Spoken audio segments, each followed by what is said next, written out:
DJ क्रांति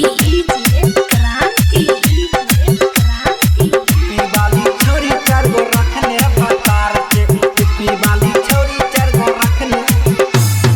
आई काल के छौरी के ई कैसन प्यार छे आई काल के छौरी के ई कैसन प्यार छे टिप्पी वाली छोरी चार गो रखने भतार छे टिप्पी वाली छोरी चार गो रखने भतार छे आई काल के छौरी के ई कैसन प्यार छे आई काल के छौरी के ई कैसन प्यार छे टिप्पी वाली छोरी चार गो रखने भतार छे टिप्पी वाली छोरी चार गो रखने भतार छे डीजे क्रांति टिप्पी वाली छोरी चार गो रखने भतार छे टिप्पी वाली छोरी चार गो रखने ई कैसन भैया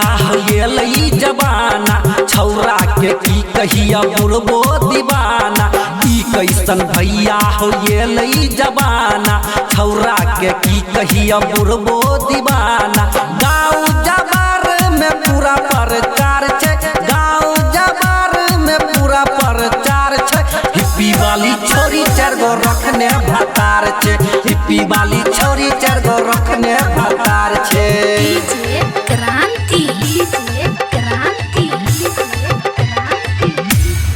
टिप्पी वाली छोरी चार गो रखने भतार छे टिप्पी वाली छोरी चार गो रखने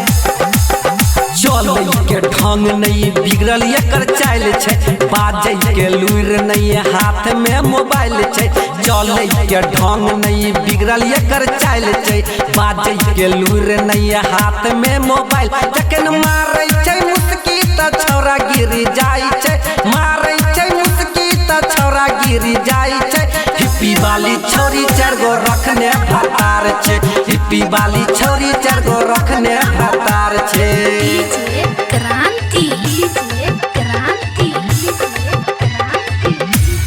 टिप्पी वाली छोरी चार गो रखने भतार छे टिप्पी वाली छोरी चार गो रखने रोड पर निकलै छे जखन बन ठैन का ओइ पर से मारने फॉग वाला सेंट छे रोड पर निकलै छे जखन बन ठैन का ओइ पर से मारने फॉग वाला सेंट छे राइटर पर माँ के होश उड़ जाई छे माधव मधुबनिया के होश उड़ जाई छे हिप्पी वाली छोरी चार गो रखने भतार छे हिप्पी वाली छोरी चार गो रखने भतार छे।